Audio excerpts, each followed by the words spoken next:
Hello and welcome to the Psych 120 badge assignment about the informational interview. My name is Dr. Eric Landrum. I'm from the Department of Psychology here at Boise State University, and I want to walk you through the goals of this assignment and the actual details of how to complete it.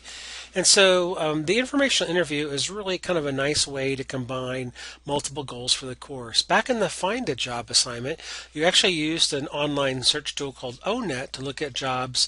You identified 3 possible jobs that you might be interested in. You did a little bit of research about those.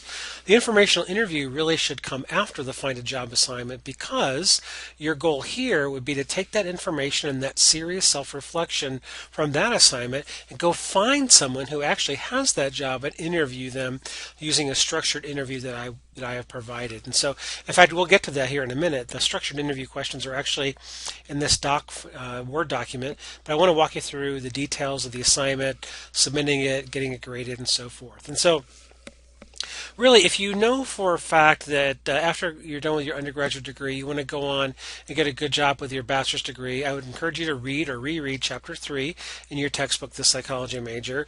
If you're absolutely certain that you're going to go on to graduate school after you finish your undergraduate degree, have you read or reread Chapter 5. And if you're not sure, just pick the one that you're the most closest aligned to at this point in time.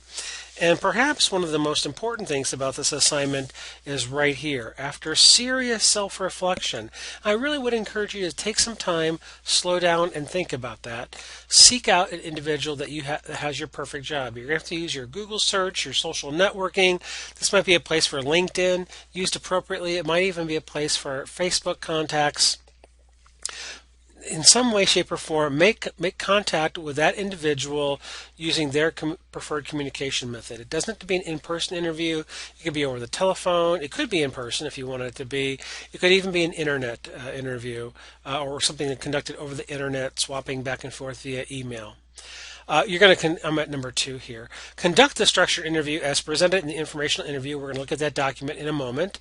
Watch this screencast to get some tips on how to conduct that interview. You don't have to. You're going to have to fill out the document form, but you don't have to record the interview. Now, sometimes recording the interview is richer because you'll have all the details and you can type from that.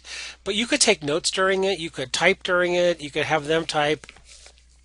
Whatever form it works out to be, but you don't have to have a perfect transcription of every word that's been said. After the interview, you are going to send your interviewee a handwritten thank you note. But before you do that, you're going to take a JPEG of that, a picture or a scan of that, and you're going to upload that as part of the evidence that you actually did this part of the assignment. You're going to transcribe your outcomes of the interview using Microsoft Word form provided. Again, it doesn't have to be a perfect transcription. It can be just the gist. That would be just fine. If you hand wrote your notes, then type them in the Microsoft Word. If just the major gist is fine. And then I'm going to ask you here, part 5, to reflect upon the outcomes of the entire process. Is this job still your perfect job? What will you need to do in order to increase your chances in gaining a job like this one? So this is a fairly complex assignment. It has 3 different parts that you're going to upload. Part 3, Part 4, and Part 5. So Part 3 is going to be a screenshot or a JPEG or a scan of your thank you note. And so you're going to do Psych 120 informational interview, first name, last name. It's going to be a .jpeg or .pdf or whatever it is. For Part 4, you're going to save this file that you're going to download, that we're going to look at. You're going to save that file, but you're going to save it as informational interview, first name, last name, obviously with the form filled in. And then finally, there's a self-reflection part. You're going to do that actually as you click here under informational interview. That Part 5, you're going to upload a couple of files, but then you're going to have type submission, and that Part 5 you're going to do right here in this section, right underneath the type submission. So I'm going to get back out of that and go back to what we were looking at. Scrolling down a bit. There it is. All right, and so you're going to submit 3 files. The JPEG. I'm sorry, I take that back. You're going to submit 2 files, and then you're going to answer the open-ended items in that Part 2 type submission space. So one file is going to be the JPEG picture or the PDF scan of the thank you card. The other file is going to be the Word document with the informational interview questions and their replies.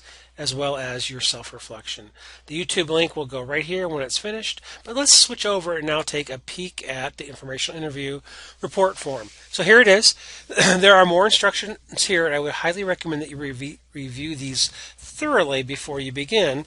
When I or the teaching assistants go to grade this, we're actually going to scan through and read what you wrote. And so don't skip questions, or if you're going to skip a question, type in here skipped on purpose. So I'll not think that you were being lacking attention to detail, but you skipped it on purpose, maybe because they answered that question already in one of their responses.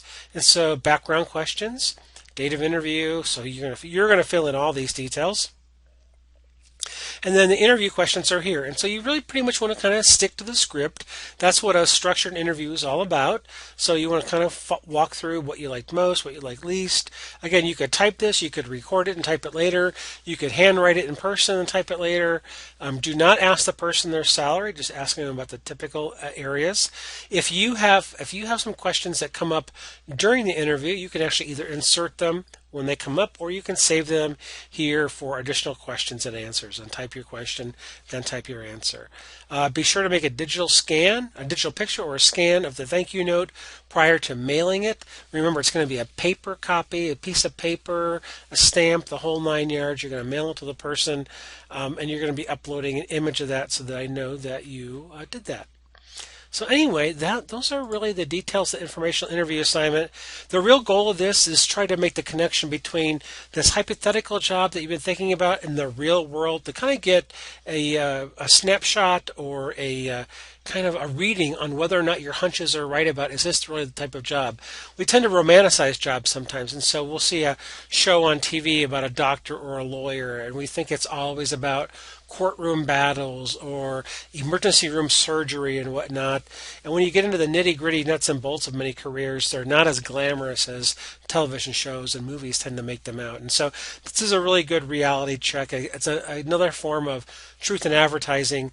If you want to be a developmental therapist, developmental specialist, interview someone who has that, what you think is your perfect job, and see what their day in, day out tasks are, and you'll figure that out by following the structured interview questions. Anyway, that is it for the informational interview assignment.